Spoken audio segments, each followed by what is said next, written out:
Ang mabuting balita mula sa langit sa araw na ito. Aleluya, aleluya. Noong dati mga propeta, ngayon na may anak niya, ang sugo ng Diyos na Ama. Aleluya, aleluya. Ang mabuting balita ng Panginoon ayon kay San Juan. Pinupuri ka namin, Panginoong Hesukristo. Noong panahong iyon, naroon si Juan at ang dalawa sa kanyang mga alagad. Nakita niya si Jesus na nagdaraan at kanyang sinabing, "Ito ang kordero ng Diyos." Narinig ng dalawang alagad ang sinabi niya at sumunod sila kay Jesus.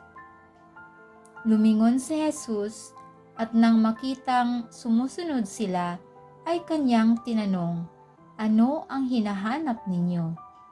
Sumagot sila, "Saan po kayo nakatira, Rabay?" Ang kahulugan ng ito'y guro. "Halikayo at tingnan ninyo," ani Jesus.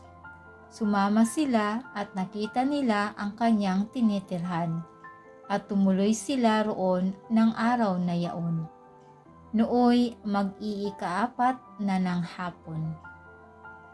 Ang isa sa dalawang nakarinig kay Juan at sumunod kay Jesus ay si Andres na kapatid ni Simon Pedro. Una niyang hinanap ang kapatid niyang ito at kanyang sinabi sa kanya, "Natagpuan namin ang Mesiyas."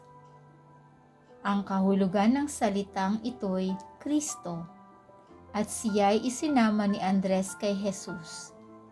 Tiningnan ni Jesus si Simon at sinabi sa kanya, "Ikaw si Simon na anak ni Juan.